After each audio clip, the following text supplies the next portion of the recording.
성경의 에베소서 2장 1장에 보면 우리가 너무 많이 그 과거에부터 그러니까 여러 차례 살핀 것처럼 1장 3절 이하에 보면 하나님이 창조 이전부터 창세 전에 우리를 당신의 자녀로 삼기 원하셨다 이렇게 말씀하고 있죠. 그래서 독생자 예수 그리스도를 아끼지 않고 내놓으시고 예수 그리스도 안에서 우리를 하나님의 자녀가 되게 하시고 또 성령으로 우리를 우리 안에 내주하셔서 우리를 이끄시고 또 우리를 고아처럼 버려두지 아니하고 우리를 인도하시기 원하시는 하나님의 의도를 우리는 이렇게 볼 수 있었어요. 볼 수 있어요. 그렇죠? 그래서 우리가 무엇보다 하나님의 마음과 하나님의 의도를 알고 우리가 하나님과 함께 하는 것이 얼마나 놀라운 은혜인가. 특별히 지금 찬양하면서 제 마음에 그런 마음이 이렇게 많이 부어지는 것 같아요. 그러니까 하나님은 우리를 원하세요. 하나님은 저를 원하고 하나님은 여러분을 원하세요. 그러니까 하나님께서 우리에게 뭘 기대하시는 게 아니고요. 우리 자신을 원하세요. 창세 전부터 자기의 자녀들, 아들들이 되게 하시려고 우리를 부르셨다. 이렇게 말씀하고 있잖아요. 그래서 인격적인 친밀한 사랑의 관계를 원하는, 그래서 하나님은 나를 원하고 내가 주님과 함께 있는, 내가 주님 자신을 구하는, 주님의 임재 가운데 있는, 그리고 주님과 함께 교제하기 원하는 그 자리를 하나님은 우리를 부르고요. 그리고 그 친밀한 교제 안에 있을 때 우리 삶에 하나님만 하실 수 있는 하나님 크기의 역사를 우리가 경험하고 또 하나님의 임재를 우리가 경험할 수 있죠. 우리의 삶의 가장 최고의 축복은 하나님이 함께 하시는 거예요. 하나님이 함께 하시는 거. 그래서 출애굽기 33장에 모세가 여호와께서 함께 하는 것을 최고의 축복으로 여겼죠. 우리가 율곡 중에서 은총 입은 것을 무엇으로 은총 받은 것을 무엇으로 알리니까 주께서 우리와 함께 행하심으로. 사실 하나님이 우리와 함께 하시면 거기 강력한 능력이 있고요. 거기 강력한 그 돌보심이 있죠. 출애굽할 때 이스라엘 백성들을 40년 동안 하나님께서 함께 하심으로 저들을 불기둥 구름기둥으로 인도하시고 보호하시고 또 저들에게 모든 영역에 부족함이 없도록 필요를 채워주시고 돌봐주시는 놀라운 역사가 있었죠. 대적에게서 구원해내시고 건져내시는 놀라운 역사를 저들이 경험하게 된 것은 전적으로 하나님의 은혜요 축복이었다는 것을 볼 수 있어요. 여러분에게 하나님이 함께 계십니까? 하나님이 여러분과 함께 계시고 하나님과 개인적인 친밀한 교제 가운데 있는지 좀 생각해 보십시오. 성경 가져오셨어요? 사사기 6장을 좀 한번 우리 펴보실까요? 기드온의 이야기를 통해서 우리가 몇 가지를 좀 간단하게 살펴보기 원하는데, 첫째는 하나님은 거룩한 불만족이 있는 사람을 찾으신다는 거예요. 타미테니, 제가 조금 이따 타미테니의 글을 인용하려고 그러고요. 글을 봐도 그렇고 또 빌 하이벨스가 쓴 사역자와 관련해서 쓴 부분에도 그분도 거룩한 불만족이 있는 사람, 불만이라는 표현을 하는데 그런 사람을 하나님 찾으신다 이런 표현을 해요. 미디안의 압제 아래 이스라엘 백성들이 하나님을 떠나 반역하고 미디안의 압제 아래 이스라엘 백성들이 놓이게 됐어요. 그러니까 그들은 엄청난 고난을 경험합니다. 거기 사사기 6장 전반부를 보면 그들은 집을 떠나서 골짜기 같은데 굴 속에, 산 속에 있는 굴 속에 숨어서 살고요. 농사를 지으면 미디안 족속이 와서 다 빼앗아 버리고요. 그런 상황에 여호와의 사자가 포도주 즙틀에서 밀을 타작하는 기드온에게 나타납니다. 11절 여호와의 사자가 아비에셀 사람 요아스에게 속한 오브라에 이르러 상수리 나무 아래에 앉으니라. 마침 요아스의 아들 기드온이 미드안 사람에게 알리지 아니하리하여 밀을 포도주 틀에서 타작하더니 여호와의 사자가 기드온에게 나타나 이르되 큰 용사여 여호와께서 너와 함께 계시도다 하며. 하나님이 함께 계신다고 하면 매우 좋을 것 같죠, 그렇죠? 네, 매우 좋을 것 같아요. 신날 것 같아요. 네. 근데 기드온은 불만족이 있어요. 13절 보세요. 기드온이 그에게 이르되 오 나의 주여 여호와께서 우리와 함께 계시면 어찌하여 이 모든 일이 우리에게 일어났나이까. 또 우리 조상들이 일찍이 우리에게 이르기를 여호와께서 우리를 애굽에서 올라오게 하신 것이 아니냐 한 그때 베푼 그 모든 이적이 어디 있나이까. 이제 여호와께서 우리를 버리사 미디안의 손에 우리를 넘겨주셨나이다 하니. 이 구절을 보면 기드온에게는 불만이 있어요. 불만. 그렇죠? 불만이 있어요. 여호와께서 함께 계신다. 여호와의 사자가 나타나서 큰 용사여 이렇게 말하면 기분이 좋고 아멘하고 뭔가 위로와 격려가 돼야 되는데 기드온은 불만을 표시하고 있어요. 불만. 기드온이 뭐가 문제인가? 여기 그 앞지 아래 있는 상태에서 하나님이 함께 계신다 그러니까 야 하나님이 이 상황에 나와 함께 계시네 그리고 만족하고 위로받아야 될 것 같은데 불만을 표시해요. 이 불만이 뭐예요? 불만 현재의 상황에 만족하지 못하는 거죠. 그렇죠? 예. 근데 거룩한 불만은 뭐냐? 일상적인 삶에 있는 불만, 사람에 대한 불만, 환경에 대한 불만 이런 게 아니고 하나님 앞에서 불만족을 가지고 있는 거죠. 그러니까 영적인 부분이죠. 하나님 앞에서 뭔가 만족하지 못하는, 이대로는 안 된다는 절박함, 이런 것들이 기드온에게 있는 걸 볼 수 있어요. 기드온은 거룩한 불만을 가지고 있어요. 근데 놀라운 사실은요, 14절 이하를 보면 여호와께서 그를 향하여 이르시되 너는 가서 이 너의 힘으로, 누구의 힘으로? 기드온의 힘으로, 그 말이에요. 기드온 네 힘 가지고 미디안을 손에서 이스라엘을 구원하라. 그러면서 내가 너를 보낸 것이 아니냐. 여호와의 사자가 이렇게 말해요. 그러니까 여호와께서 그를 향해 말해요. 여호와께서, 하나님이 보내셨다는 거예요. 그러니까 너는 네 힘 가지고 가. 그 말이에요. 기드온에게 무슨 힘이 있다고요? 전에 여러 번 나눴지만 기드온 자신에게 힘이 있는 게 아니고요, 바로 하나님이 기드온의 어떤 점을 힘이라고 말하고 있는 거죠. 어떤 게 힘입니까? 하나님의 은혜가 자신들에게 과거에 하나님이 함께 하실 때 나타났던 놀라운 이적과 기적이 지금 없는 것에 대한 불만을 표시하고 있어요. 하나님이 우리를 버리셨습니다라고 말하고 있어요. 바로 그걸 두고 하나님은 너의 힘, your strength라고 표현하고 있어요. 왜 그게 힘인가요? 오늘날 많은 사람들이 하나님이 함께 하지 않음에도 불구하고 성경에 기록된 하나님의 말씀을 따라 하나님이 당신과 함께 합니다. 그러면 아멘 그렇게 표현합니다. 말합니다. 그러면서 위로를 받죠. 그래, 성경에 기록하고 있잖아. 하나님이 우리와 함께 하잖아. 그래서 우리에게는 기쁨이 있어. 하나님이 함께 하실 거야. 뭐 이런 위로. 근데 기드온은 현실을 직시합니다.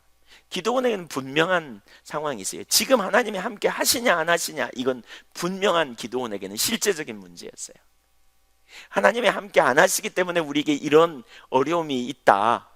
하나님이 함께 하신다면, 그러니까 기드온이 믿는 중요한 한 가지가 있죠. 하나님이 함께 하신다면 자기들이 지금 그런 상황에 살아서는 안 된다는 거죠. 우리가 이런 억압 아래 있어서는 안 된다는 거예요. 하나님은 무능한 분도 아니고, 하나님은 힘이 없어서 미디안에 굴복시킬 만큼 자기 민족을 보호할 능력이 없는 그런 분이 아니라는 거예요. 하나님이 전능하신 하나님이고 그 하나님이 우리와 함께 하시고 그 하나님이 우리를 유하신다면 우리의 삶에 어떻게 이런 일이 일어나냐는 거예요. 기드온은 그걸 알았어요. 지금 하나님이 함께 안 하시니까 우리가 이런 상황이지, 그러면 하나님이 함께 하시기만 한다면 정말 능치 못함이 없을 거다. 하나님이 함께 하시면 불가능이 없을 거다. 이걸 아는 거죠. 그 두 차이를 아시겠어요? 하나님이 함께 안 하시기 때문에 우리가 이런 상태지만 하나님이 함께 하시기만 하면 능치 못함이 없는 상태. 그 두 상태를 명확하게 안 거예요. 대부분의 이스라엘 백성들은 어려움을 당하고 공고하고 문제를 만나고 그 가운데 하나님이 자기들과 함께 하실까? 혹은 하나님이 함께 하십니다라고 말하면 위로받으면서 어쩌면 평범한 일상을 유지하고 있는지도 몰라요. 오늘 우리도 마찬가지예요. 하나님이 우리와 함께 계시는 그때 일어나는 그때 나타났던, 그때 어떤 일이 주님의 교회 가운데 주님의 백성들에게 일어났는가를 우리가 올바로 이해한다면, 지금 우리에게 하나님이 함께 하시는가, 지금 나에게 하나님이 함께 하시는가, 우리가 정직하게 대면해 봐야 돼요. 만약에 하나님이 정말 우리와 함께 하신다면, 살아계신 능력이 하나님이 우리와 함께 하신다면, 거룩한 불만족은 여기서 나오는 거예요. 하나님이 함께 계시는지 안 계신지 잘 모르면서 하나님이 함께 계십니다 그러면 아멘, 이런 사람은 불만족을 가질 수 없어요. 왜? 항상 말씀을 빗대어 얘기하면 아멘하고 그거 갖고 위로받고 나는 잘 되고 있어, 현상 유지되면 별 문제 없어, 이렇게 생각할 거기 때문에. 그러나 기도는 다른 차원이에요. 하나님이 함께 안 하기 때문에 우리가 이런 상태예요. 주님은 누구를 찾으시냐? 바로 이런 사람을 찾아요. 하나님이 함께 안 하시니까 지금 이런 상태지, 정말 하나님이 함께 하시기만 한다면, 정말 하나님이 그의 인생에 함께 하시면 능치 못할 일이 없을 것을 아는 거죠. 이게 바로 믿음이에요. 나는 아무것도 없지만 주님이 나와 함께 계시면, 그리고 말씀하시면 능치 못할 일이 없음을 진짜로 아는 거예요. 하나님이 이런 사람을 찾은, 이런 사람을, 왜 거룩한 불만족이 있는 사람을 쓰시는지. 그래서 나중에 거기 16절에 보면 그렇게 표현합니다. 여호와께서 그에게 이르시되 내가 반드시 너와 함께 하리니 네가 미디안 사람 치기를 한 사람을 치듯 하리라. 너 미디안 사람 치기를 한 사람 두드러 패듯이, 한 사람 정도는 네가 이길 수 있잖아, 한 사람과 싸울듯이 그렇게 하게 될 거야, 이렇게 말해요. 왜? 내가 너와 함께 할 거거든, 그 말이에요. 내가 함께 하지 않으니까 네가 엄청, 지금 너희가 미디안의 앞자리에서 고통당하잖아, 말할 수 없이 어려움 당하잖아. 그러나 내가 너와 함께 할 거야. 그래서 한 사람 치듯이 할 거야. 그리고 우리가 아시는 바와 같이 기드온은 그래서 300명의 용사로 정말 많은 대군을 물리치는 놀라운 주님의 종이 된 거죠. 너무나 놀라운 역사가 일어난 거죠. 하나님이 함께 하시면, 여러분의 인생에 하나님이 함께 하시는지 살펴보십시오. 정말 하나님이 우리와 함께 계시는지. 우리도 기드온처럼 하나님 앞에 거룩한 불만족을 가지고 이렇게 하나님을 찾을 때, 하나님이 우리와 함께 하시는 것과 그렇지 않은 것의 차이를 우리가 분명히 안다면, 하나님의 임재가 거치고 능력이 상실됐음에도 불구하고 하나님이 함께 하신다고 우리가 굳게 믿고, 거짓된 어떤 실제적인 상황이 아닌 그것을 믿고 그냥 적당히 지나가지는 않을 거예요. 거룩한 불만족이 저와 여러분에게 있기를 간절히 원합니다.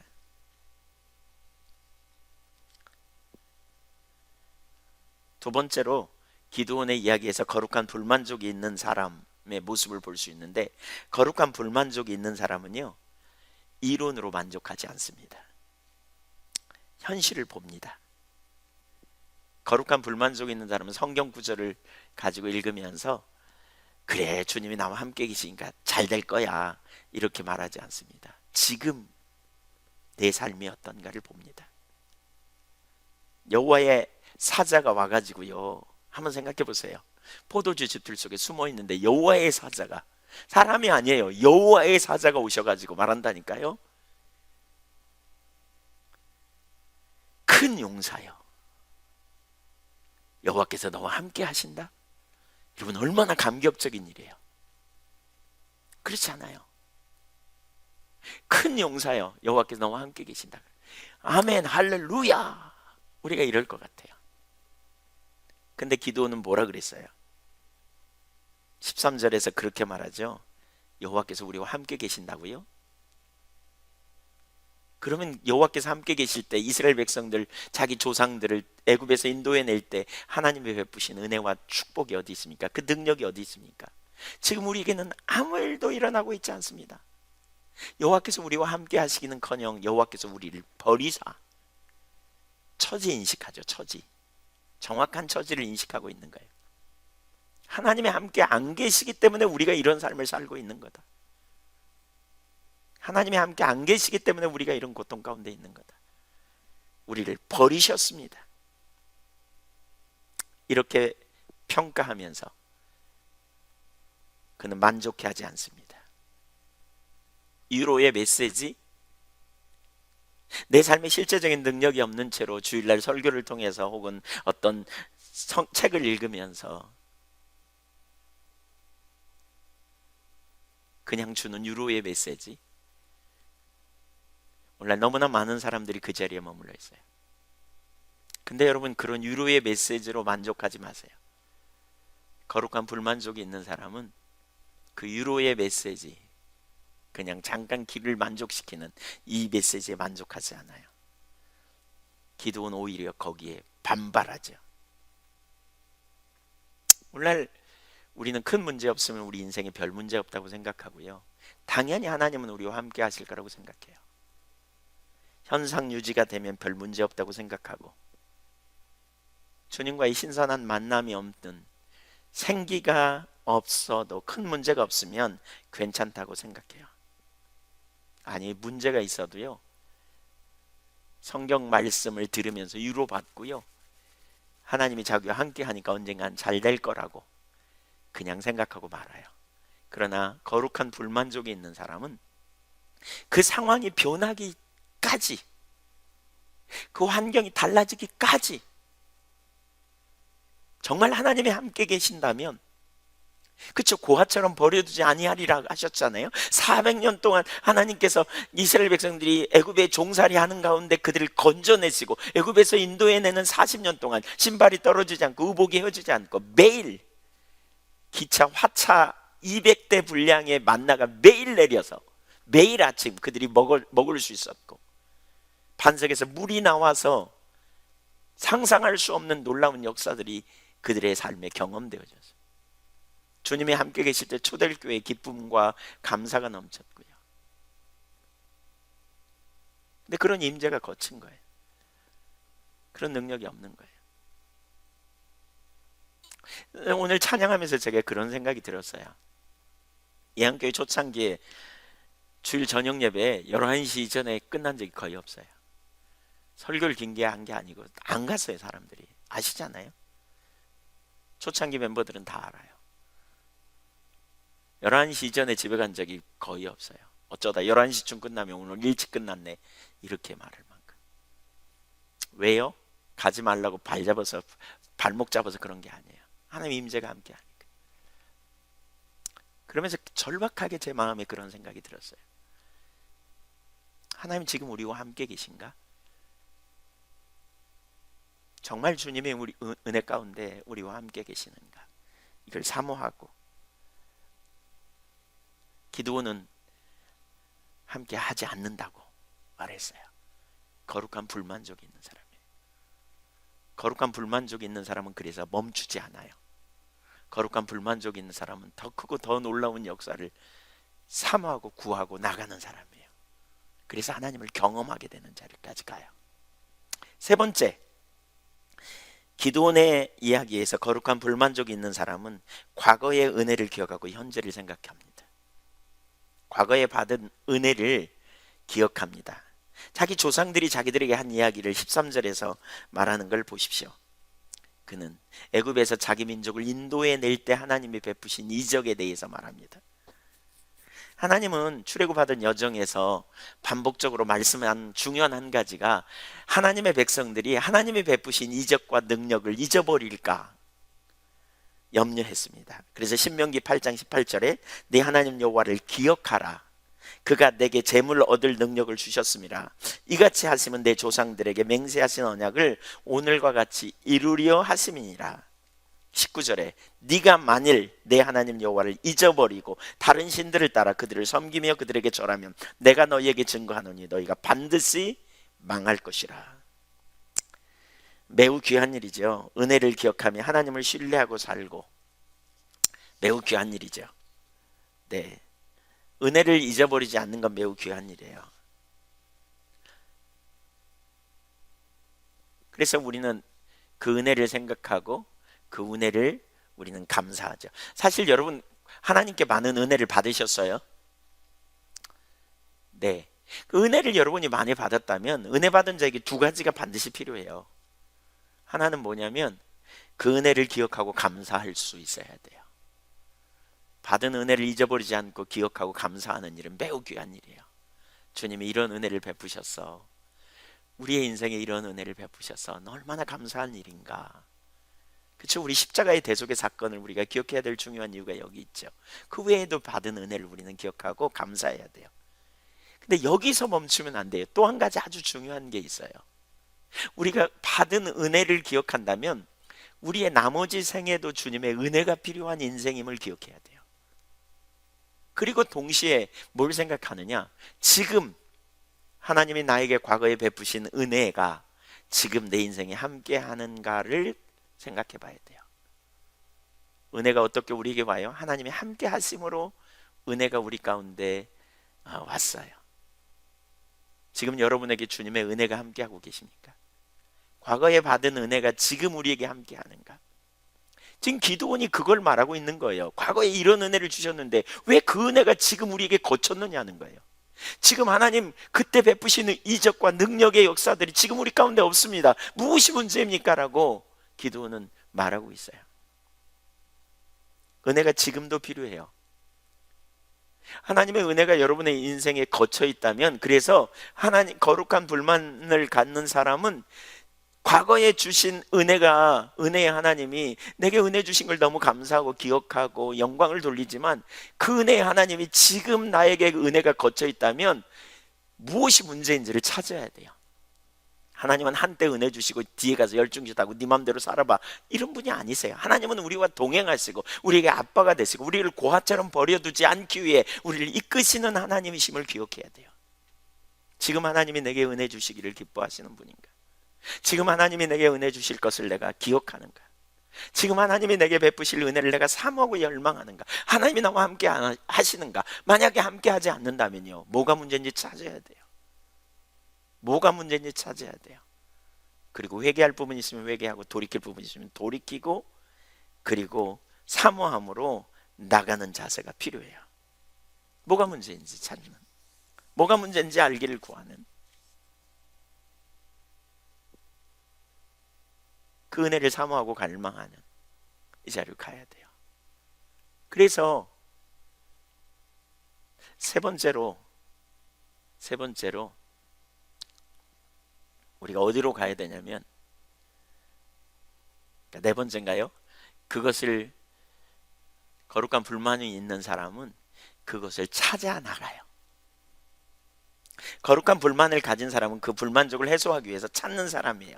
거룩한 불만족은 그 불만족을 해소할 수 있는 유일한 한 분이 하나님이시기 때문에 하나님을 찾는 자리로 가요. 그리고 이런 사람에게는 우선순위가 정해져요. 자기가 추구하는 그것을 얻기 위해 시간을 조정하고 삶을 조정하기 때문에 그런 사람은 자존심을 버려요. 성경에 보면 거룩한 불만족을 가진 사람이 정말 많죠. 예를 들면 가나안 여인 중에 수르보니게 여인 얘기하죠. 이방인 여인이에요. 딸이 귀신 들려서 이제 정말 고통당하고 있어요. 어느 날 예수님의 소문을 듣고 예수님께 나오죠. 그리고 예수님께 내 딸을 고쳐주세요 라고 말하죠. 마태복음 15장 22절 이하에 보면. 그러자 예수님이 들은 채도 하지 않습니다. 얼마나 자존심 상하겠어요. 그때 그 여인이 예수님께 그렇게 말합니다. 내 딸을 고쳐주세요. 소리 지르면서. 그러자 예수님이 돌아보면서 자녀의 떡을 취하여 개에게 주는 게 옳지 않다. 자기를 개라고 취급하는 거잖아요. 얼마나 기분 나빠요. 그러나 그 여인은 포기하지 않습니다. 그리고 예수님을 향해 졸라대기 시작합니다. 끈질기게.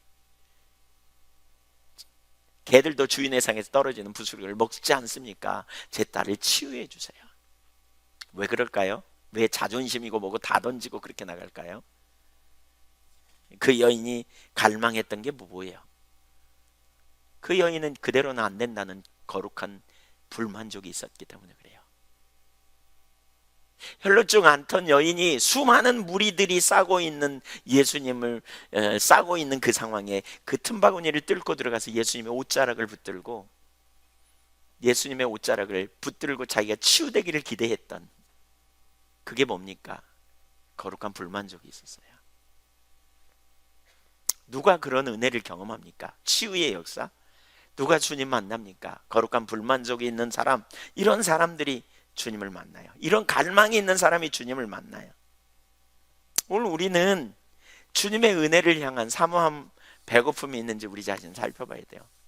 여러분 개인적으로 여러분의 삶에 주님의 은혜가 함께 하는지, 하나님을 쫓아가는, 추구하는, 왜 추구해요? 누가 추구해요? 거룩한 배고픔이 있는 사람이 하나님을 추구해요.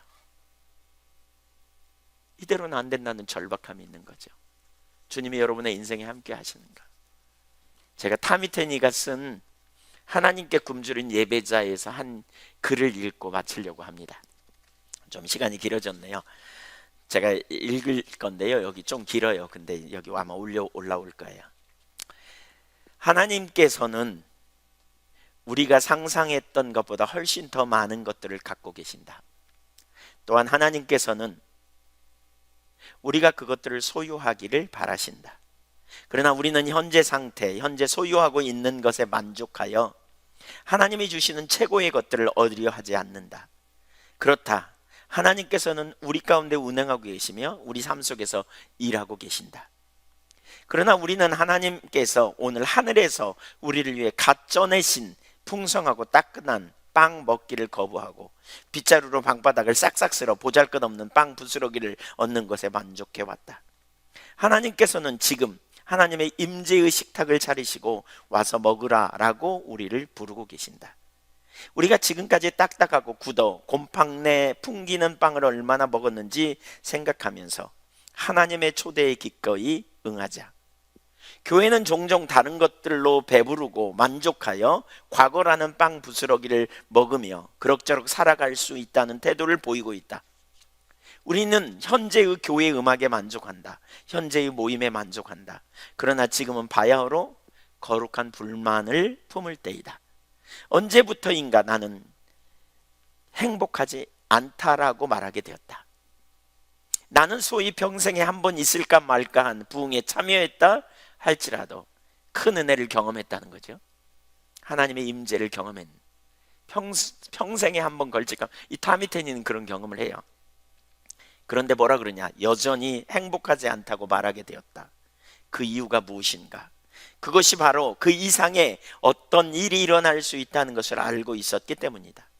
하나님을 붙잡을 수 있다는 것을 알았기 때문이다. 내가 지금까지 보아왔던 것 혹은 소망했던 것 이상의 어떤 것이 있다는 것을 알았기 때문이다. 그리고 그것은 내게 거룩한 강박관념이 되었다.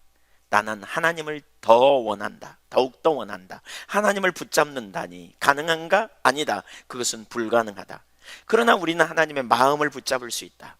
다윗이 그랬다. 그리고 우리가 하나님의 마음을 붙잡을 때 하나님께서 우리를 쫓기 시작하신다. 하나님을 쫓는 자의 아름다움은 바로 그것이 때문이다. 당신은 하나님의 임재를 향한 갈망이 있는가? 과거에 나는 설교를 잘해서 엄청난 군중들을 끌어모으려고 하나님을 위해 큰 업적을 이루려고 애쓰곤 했다. 그러나 그럴수록 나는 더욱 황폐해졌다. 하지만 지금 나는 하나님께 굶주린 예배자가 되었다. 지금 내게는 그것보다 더 중요한 것이 없다. 나는 다른 사람들이나 다른 목회자들이 나를 어떻게 생각할지 신경 쓰지 않는다. 교만해서가 아니다. 하나님을 향한 굶주림이 그만큼 간절하기 때문이다. 나는 그저 하나님을 쫓을 뿐이다. 당신의 몸과 마음과 정성을 다하여 하나님을 쫓을 때 하나님께서 당신을 만나러 오실 것이요, 당신은 세상에 대해 죽은 채 하나님을 만나게 될 것이다. 이런 갈망을 가지고 하나님이 예비하신 더 크고 놀라운 은혜 아래 들어가는 그런 기간이 되면 좋겠습니다.